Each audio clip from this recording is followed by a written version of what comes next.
자, 이번에는요, 여러분들과 동동이라는 고려가요 공부해 볼 텐데요. 이 동동이라는 고려가요는 다른 고려가요들과는 달리 달거리 형식으로 된 원령체 시가라고 할 수 있습니다. 달거리 형식의 원령체, 이게 무슨 말이야? 라고 할 텐데, 뭐, 쉬워요. 여러분들 1월부터 12월까지 각 달별로 세시풍속과 연관해서 임을 이별한 슬픔을 잘 표현한 작품이다. 그러니까 뭐 쉽게 생각하시면 여러분들 왜 달타령이라는 노래도 있죠. 달아달아 밝은 달아 이태백이 놀던 달아 뭐 그러면서 뭐 정월에 뜨는 정월이 1월이죠. 저 달은 뭐 이렇게 나오고 1월에 뜨는 2월에 뜨는 저 달은 그다음 뭐 3월에 이러면서 12월까지 가잖아요. 그죠? 이 노래방에서도 많이들 부르죠. 자, 여러분들은 세대 차이가 있어서 좀 이게 무슨 노래야라고 할 수도 있을 것 같은데 이게 달거리 형식이라는 건 달별로 구성이 되어 있는 거예요. 그럼 총 12연인가요? 라고 할 텐데 아니요. 13년입니다. 왜냐? 서사라고 해서 처음에 소개하는 연이 있죠. 그것까지 합해서 13년으로 구성되어 있다라고 얘기를 할 수 있습니다. 자, 이 동동은 그럼 뭐냐? 제목이 왜 동동이에요? 재밌네요. 라고 할 텐데 이 동동이라는 제목 자체가 바로 악기 북소리의 의성어라고 이야기를 할 수 있어요. 자, 인과 이별한 예절한 여인의 정서를 잘 담았는데요. 아우 동동달이라는 그 후렴구가 들어가죠. 그래서 이제 제목이 동동이라고 붙게 됐고요. 어, 여기 보시면요. 현존하는 가장 그 오래된 이게 오타가 났네요. 오래된 달거리 형식의 노래로 1년 12달 그 사랑하는 힘에 대한 바로 1년 특히 그 12달 사랑하는 힘에 대한 그리움을 형성한 작품이다 라고 할 수 있죠. 지금 고려가요 공부하고 있고요. 총 13년의 달거리 형식, 서사 1년과 본사 12년으로 구성되어 있죠. 고려가요는 여러분들 연이 구분되어 있는 군절체 형식이라고 했죠. 대부분 후렴구, 아우동동달이라는 것도 들어가 있고요. 연가품, 사랑의 마음을 읊고 있고요. 민요품, 송도가 이별의 노래죠. 이별가라고 할 수 있죠. 그 다음에 은유법과 직유법, 영탄법, 그 다음 객관적 상관물이라는 거, 여기 객관적 상관물이라는 말했는데, 객관적 상관물이라는 것은요, 뭐, 한마디로 감정이입의 대상인데요. 그 대상을 통해서 자신의 감정을 어느 정도 이제 드러내는 거죠. 뭐, 감정을 직접적으로 집어넣을 수도 있지만, 대비적으로 자신의 감정을 대비해서 드러내는 또 사물이 객관적 상관물일 수도 있고요. 여기에는 그 객관적 상관물들이 나와 있습니다. 그래서 여러분들 그런 부분들을 선생님하고 또 본문에서 공부를 해보도록 하겠습니다. 주제는 임에 대한 송축, 축복과 그 연모, 사랑의 감정을 담았다. 국문학 최초의 바로 달거리 형식, 원령체 형식의 노래다라고 할 수 있죠. 노래 나오는 그 명절과 풍속의 모습이 또 민속 연구에 아주 귀중한 자료가 되고 있다라고 하네요. 자, 그럼 본문 올라가 보도록 하겠습니다. 자, 본격적인 본문 내용 분석해 보도록 할게요. 좀 길어 보이지만 뭐 그렇게 내용이 어렵지는 않을 겁니다. 좀 고라서 약간 읽는데 좀 어려움이 있을 수는 있어도 내용은 그다지 어렵지 않아요. 자, 같이 보도록 할게요. 덕을한 곰배 받잡고 복을한 림배 받잡고 덕은 뒤에 받치고 복은 앞에 받치고 곰배 림배 그런데 곰배는 뒤에 림배는 앞에 라는 거죠. 곰배 림배 이렇게 나와 있죠. 자, 곰배라는 말은 뒤에 림배는 앞에 덕은 뒤에 바치고 복은 앞에 바치고 덕이라 복이라 하다 호날 나서라 오소이다 라고 했죠. 덕이여 복이라 하는 것을 바치러 드리러 나오겠습니다 라고 할 수 있네요. 그래서 이 서사 부분의 첫 부분은요, 연가적인 그 사랑의 마음을 담은 연가적 민요가 아마 궁중하게 가사로 수용되는 과정에서 덧붙여지지 않았을까 이렇게 또 추정이 되기도 해요. 고려가요 같은 경우는 궁중악으로도 많이 사용이 됐었다고 그 전에도 강의를 통해서 언급을 했었죠. 아마 이 부분도 연가적 민요가 궁중하게 가사로 수용되는 과정에서 덧붙여지지 않았을까라고 할 수 있어요. 이 부분이. 자. 그 다음 아으동동다리라고 했는데 이 부분은 우리가 여음구, 후렴구라고도 하고요. 동동은 북소리를 흉내내 의성어라고 얘기를 했었고요. 자, 그래서 이 1년 전체에서는 덕과 복을 빌고 있죠. 송도라고 해서 덕과 복을 빔. 자, 그 다음 넘어갑니다. 정월 날인물은 어저 넉저 하논데 누리 가운데 나곤 모마 하울러 멸셔 라고 되어 있습니다. 도대체 무슨 말인지 아마 여러분도 좀 어려울 겁니다. 정월의 냇물은 얼었다 녹았다 하는데 자 여기 날인물이란 말 있죠. 냇물이에요. 정월의 냇물은 얼었다 녹았다 변화가 있다 이거예요. 근데 누리 가운데 나곤 몸은 이 세상 가운데 태어난 이 몸은 하울러 멸셔 늘 홀로 살아가는구나. 그럼 이 세상 가운데 태어난 이 몸 자, 여기 날인물과 몸 있죠? 여러분들 눈여겨보세요. 얘와 얘는 서로 대비적인 관계예요. 왜 대비해요? 왜 대비해요? 왜 대조죠? 라고 하는데 야, 냇물은 얼었다 녹았다 변화가 있잖아요. 그러나 세상 가운데 태어난 이 몸은 늘 홀로 살아갈 수밖에 없다. 라고 해서 자신은 늘 변함없이 혼자 솔로인데 이 냇물, 자연물인 냇물조차도 변화가 있는데 참 나는 뭐 한다고 이렇게 혼자 아직까지도 외롭게 살아가는 것일까? 라고 해서 자연물과 인간의 대조. 자, 라고 할 수 있겠죠. 그래서 여기에서는요, 이 나랫물과 몸이 바로 대조, 대조라고 얘기를 할 수 있겠죠. 왜 우리 황조가에서도 꽤 펄펄 나는 적개꼬리 암수서로 정다운데 외로워라 이내 몸은 네가 함께 돌아갈고 라는 노래 기억하시죠? 꾀꼬리는 정다운데 나는 외롭다고 하고 있어요. 그러니까 이것도 자연물과 인간의 대조인 것처럼 이 동동에서도 이 정활령 부분도 바로 이 날인물, 냇물은 늘 변화가 있는데 나는 아직까지도 혼자 늘 변화 없이 혼자 몸으로 살아가고 있구나라고 하면서 자신의 외로움을, 고독감을 표출했다라고 할 수 있겠습니다. 자, 그래서 이 정활용 부분에서는요, 고독이라고 할 수 있겠고요. 홀로 살아가는 삶의 외로움이 나타났죠. 홀로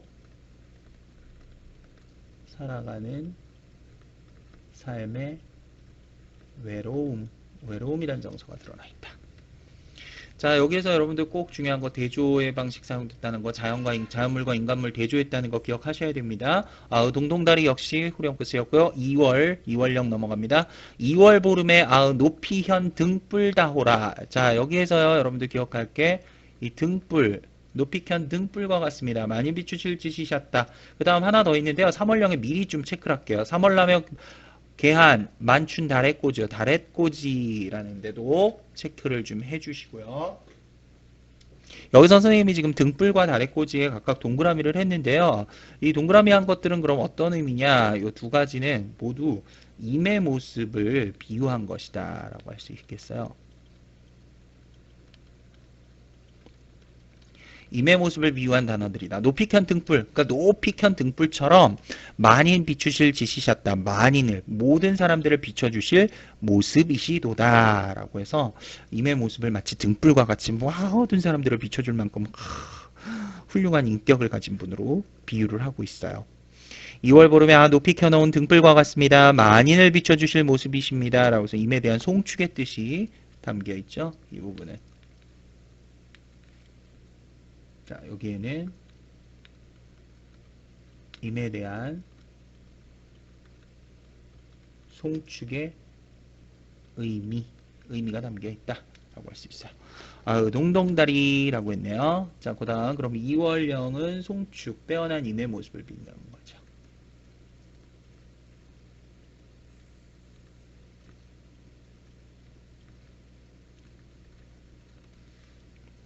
3월령 갑니다. 3월 나며 개한 만춘 달의 꼬죠. 3월 되면서 활짝 핀 만춘 늦봄에 만춘은 봄 찰만 봄춘 봄이 가득 찼다는 건 늦봄이죠. 늦봄에 다랫꽃이요. 진달래꽃이요.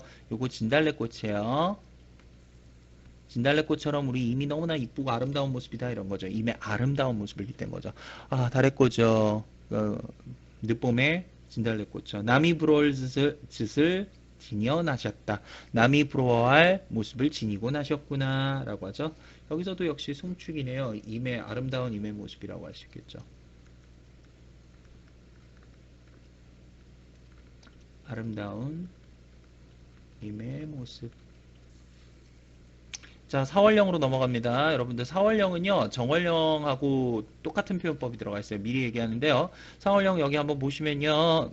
아, 4월 아니니저 오실서 곧거리세요. 라고 하는데, 4월이면 4월을 잊지 않고 오는구나. 아, 곧거리세요. 여기서 곧거리세 하고요.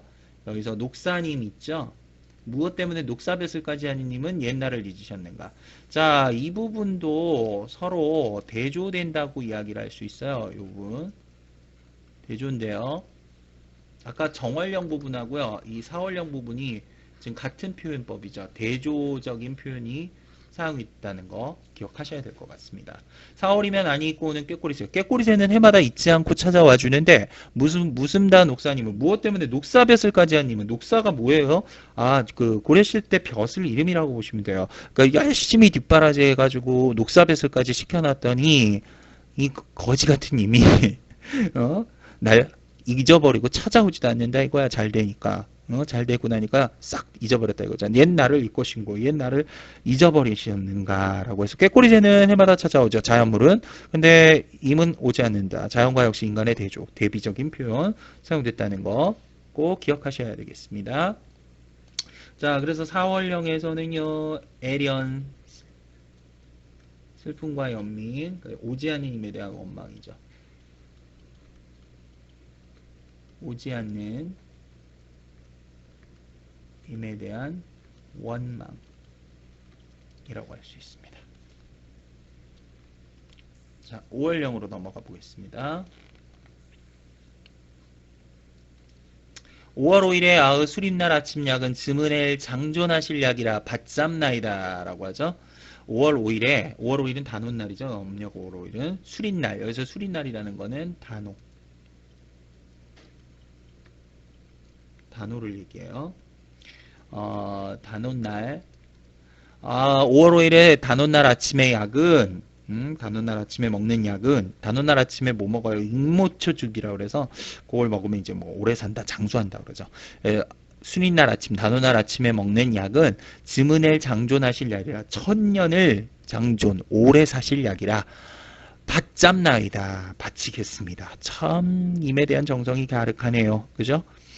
그래서 임의 장수를 기원하죠. 뭐 우스갯소리로 벽에 똥 찰 때까지 사십시오라고 해서 아주 지금 임에 대한 그 축복을 기원하죠. 오래 살기를 기원하는 그런 모습이에요. 임에 대한 정성. 그래서 수립날 아침 약, 이 아침에 먹는 약 있죠? 이 아침 약은 임에 대한 정성을 상징한다. 라고 할 수 있습니다. 수리날 아침에 먹는 약은 천년을 장존하실 약이라 바칩니다. 아의동동다리. 자, 그래서 5월령은요. 기원. 뭘 기원하느냐? 바로 임의 장수를 기원. 임의 장수를 기원함. 이라고 할 수 있겠네요. 자, 6월령으로 넘어가겠습니다. 6월 보름에 별에 바리온 빛 따오라. 6월 보름날 벼랑에 버려진 빛과 같습니다. 자, 여기에 선생님이 요건 세모할게요. 여기서 빛 있죠? 벼랑에 버려진 빛은요. 임에게 버림받은 자신의 모습을 빛에다 비유했어요. 좀 독특한 비유죠? 벼랑에 아무렇게나 버려진 빛과 같대요. 자신의 모습이. 자, 그래서 여기서 빛은요. 임에게 버림받은 화자의 모습을 비유했다 라고 할 수 있습니다. 자, 잘 기억해 하셔야 되겠죠? 임에게 버림받은 화자의 모습 비유. 벼랑에 버려진 빛과 같습니다. 돌아보실 님을 적금 존니노이다. 자, 돌아보실 님을 잠시라도 따르겠습니다. 이렇게 버렸음에도 불구하고 날 돌아봐 주신다면 난 잠시라도 님을 쫓아가겠습니다. 임에 대한 정성과 사랑이 너무 애절하고 애틋하네요. 자, 그래서 6월령 버림받았죠? 슬퍼요. 애련이라고 할 수 있고요. 버림받은 처지에도 임을 따르고자 하죠.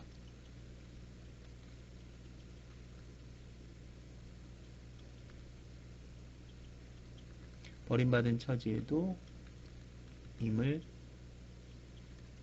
따르고자 함. 7월령 넘어가겠습니다. 7월 보름에 백종 배하여 두고 라고 했죠. 7월 보름날 백종 7월 보름에 백중이라고 하죠. 백중일이라고 해서 백종 배하여 두고 여러 가지 재물들을 쭉 백종 여러 가지 재물들을 쭉 버려두고 차려두고 배하여 두고라는 거는 님을 한된 여가저 원을 비잡노이다. 자, 님을 한된 여가저 님을 함께 모셔야만 원을 비잡노이다. 님을 함께 모셔야만 소원을 빌겠습니다. 라고 하네요. 님을 함께 모셔야만 나는 님과 함께 하겠다. 그래서 이 7월령 전체는요. 연모의 감정이 드러난 것으로서 님과 함께 살기를 기원하는 거죠.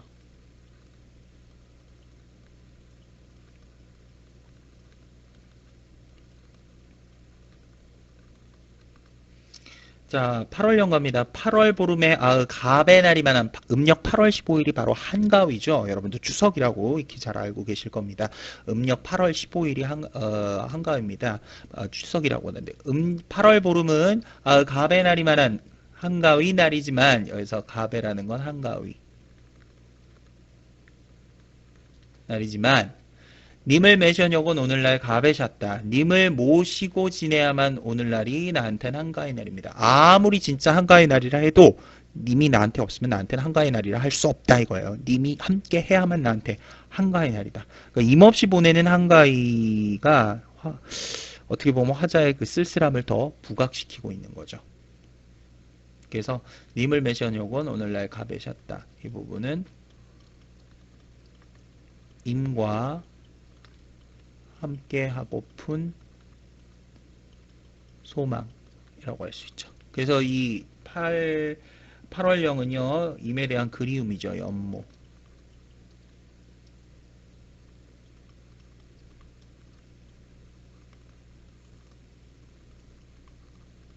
임에 대한 그리움의 감정이 나타나죠. 9월 9일에 약이라 먹는 황하 9월령 넘어갑니다.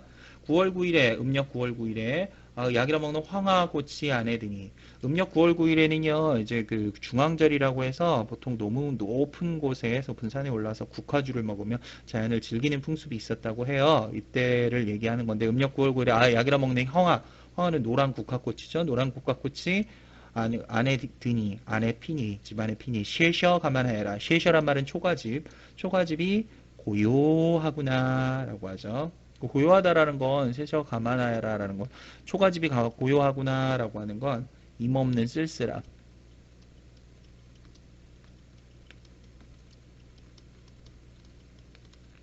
비유했다라고 할 수 있죠. 임없는 쓸쓸함이라고 할 수 있습니다. 그래서 여기에서는 뭐 9월령은 요약을 하면 임없는 쓸쓸함이라고 할 수 있을 것 같아요. 다음 10월로 넘어갈게요. 10월에 점이렴 바랏 따오라. 10월에 잘게 썰어 놓은 보리수나무 같습니다. 바랏. 요거 바랏도요. 바로 화자의 모습. 역시 임에게 버림받은 화자의 모습을 비유한 것이다. 아까 이거 임에게 버림받은 화자의 모습을 비유한 게 여기 이 빛 있었죠? 6월령에. 그죠? 여기에도 또 있죠? 바랏. 자. 10월에 잘게 썰어놓은 보리수나무 같습니다. 꺾어버리신 후에 꺾어버렸대요. 디니실 분이 없으셨다. 지니실 분이 한 분도 없으십니다. 버림받은 화자의 그 탄식이죠. 자, 11월령 넘어가기 전에 10월령 간단하게 정언하자면 역시 애련. 슬퍼요. 자, 버림받은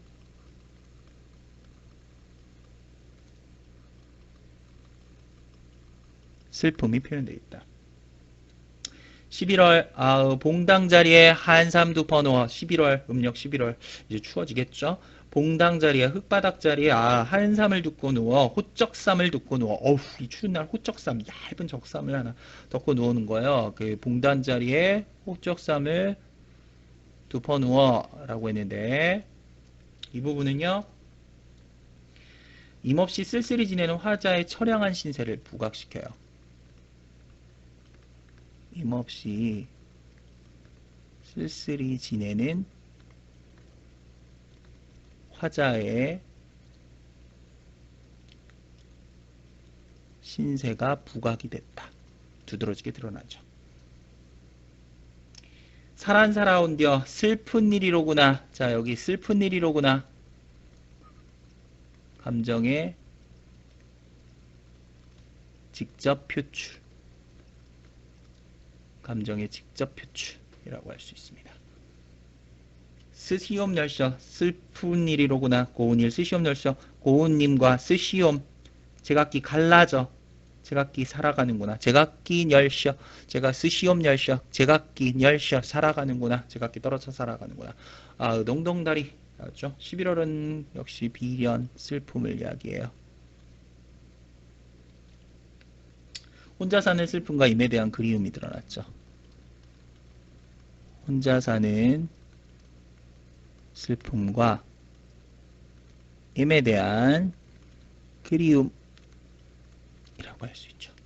자, 12월 마지막 영입니다. 좀 힘내시기 바랍니다. 자, 이제 얼마 안 남았어요. 12월 분디남고로 갖고 놓은 나살 많이 저다오라. 자, 여기 저도 세모할게요. 이게 그럼 선생님 이것도 시적화자의 모습을 비유한 건가요? 물론이죠. 역시 젓가락을 지금 이 상황을 설명을 하면요. 분지나무라는 나무로 깎아놓은 젓가락과 같대요. 자기를. 왜? 이마패다. 내가 사랑하는 이마패다 그 젓가락을 갖다 놨어. 그럼 어떻게 해야 돼? 이미 갖다가 그 젓가락을 써야 되죠. 그러길 바랬어. 이미 나를 이렇게 취해주기를, 나를 선택해주길 바랬는데 갑자기 손님이 와가지고 원하지 않던 사람이 와가지고 탁 그 젓가락을 잡아갔다는 거야. 이 말은 임과의 사랑이 이루어지지 못했다는 걸 의미해요. 곧 다른 사람에게 시집가게 된 이 시적 화자의 운명을 표현한다라고도 볼 수 있을 것 같아요. 그래서 우선은 이 저는요 역시 화자의 모습인데 좀 더 구체적으로 사랑을 이루지 못한 화자의 모습이다 라고 할 수 있어요. 12월에 분지나무로 깎아놓은 나살 많이 쪄라. 임께 드릴 소반 위에 식탁 위에 젓가락과 같습니다. 님 앞에 들어 어리노니 님의 앞에 들어 가지런히 놓으니 얼리노니 손이 가져다 물어잡노이다. 손님이 가져다 물었습니다. 손이 가져다 물어잡노이다. 이 부분은요. 생각지도 않은 다른 사람에게 시집가게 된 운명.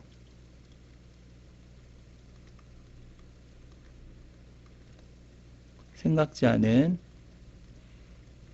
다른 사람에게 시집가게 된 운명을 상징한다. 라고 할 수 있겠죠. 그래서 이 마지막 년 전체는요. 역시 애련, 슬픔이 드러났고요. 임과 인연을 맺지 못한 한탄이 드러나 있다라고 할 수 있겠죠. 그러니까 뭐 생각지 않은 다른 사람에게 시집가게 된 운명 이렇게 정리하시면 될 것 같습니다. 12월년까지 있어서 조금 내용이 길었죠. 길긴 했지만 여러분들 필기한 것들 좀 잘 기억해 주시고요. 참고해서 문제도 꼼꼼하게 풀어보시기 바라겠습니다. 수고하셨습니다.